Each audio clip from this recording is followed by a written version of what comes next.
I'm Erin Broadley for SuicideGirls.com, and I'm here at the legendary rock and roll hangout Canter's Deli with Slash and Marc Canter. Marc Canter owns the place, and he's also a photographer who has a new book out, Reckless Road, Guns N' Roses, and the Making of Appetite for Destruction. So that's what we're gonna talk about here today in kind of compiling all this history that you put into this book, the photos, the audio, and the video that's available like in the enhanced books portion. One thing you said is that your goal here is to let everybody that likes this band, or even if you don't like the band, see the making of one of the greatest records of all time.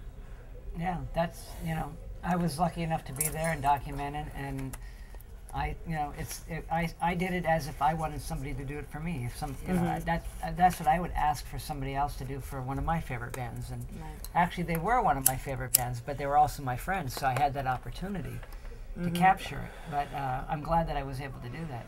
On Slash, you said that there's no better person than Marc to have been able to put all this together and to put it out there. He was the proverbial fly on the wall, So in the best sense? everybody was, no one was really paying attention, and he was, we were really good friends, and he fit in with everybody, and it was just like no one was really, acting or being, conscious of a camera being around or any of that kind of stuff. And so that's probably what makes the book so good, because it's so candid. It was more like we were the only 5 guys in LA that could have made up that particular band. And we just happened to come together because that was sort of fate. If something was supposed to happen with it, and we just sort of, me meeting Duff fresh from Seattle at the time that I met him was very sort of like, something's got to happen with this. The same thing with Axl and Izzy and I when we first hooked up. It's like we kept getting drawn together. There was nobody else really in LA for me to form a permanent bond with, musician-wise. It's just that it had to be that way. Well, actually, there was an almost Guns N' Roses before Guns N' Roses in Hollywood Rose, and you had Slash, Axl, and Steven, and you had this guy Steve Darrell on bass, but the missing figure was Izzy and Steve Adler's double bass drums. When they came back a year later to try again, this time Steven had 1 bass drum, and they had Izzy. We hid it from him. He went to the bathroom, and I think Izzy and Duff stashed took it it in and the stashed storage it. closet. He came back. He didn't even realize something was missing. Izzy musically was like right in between Slash and Duff.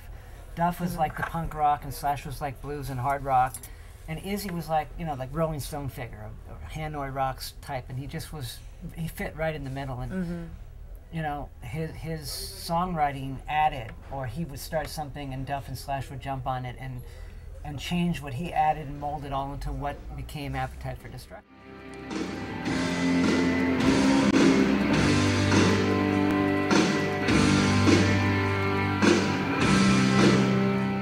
There's all these incarnations of what ended up being Guns, and it's like we kept just getting thrown back into the pot together until finally that particular version came out, and it's the band that worked. Also, there wasn't much loyalty. You jam with the band for 3-4 months and you're gone. You get in a fight and you broke up, that's it.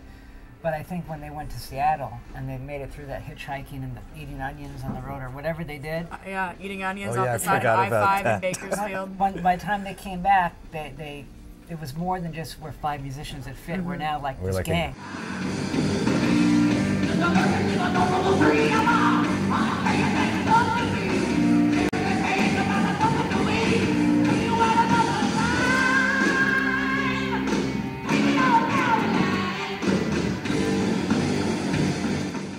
You've been thrown into those kind of situations with any group of people that you didn't feel that kind of camaraderie with, then you wouldn't feel comfortable and it wouldn't happen. But there was a sense of the truck breaks down. Oneness with the band that it was like us against everybody else, and we just sort of, that's how we rolled. Well, if somebody screwed with one of them, like let's say they're hanging out. To deal with the whole band. Yeah, that somebody would jump on their back. I mean, literally, somebody's swinging away at Izzy or whatever, and the next, Steven comes running over and jumps on their back, and then before you know it, Axl's kicking him in the side. It's just, you screw with one of us, you screw with all of us. And I just couldn't believe what I was seeing and hearing at the same time. And I knew right then and there that now they got it. They just need to play more gigs and get a bigger following. And if they, on this pace, they're going to make it. And before, like that was the first gig. They had some originals that Izzy and Axl had put together, but then Slash, the first song they wrote together for Guns N' Roses was Welcome to the Jungle. And that was a killer song. Welcome to the jungle.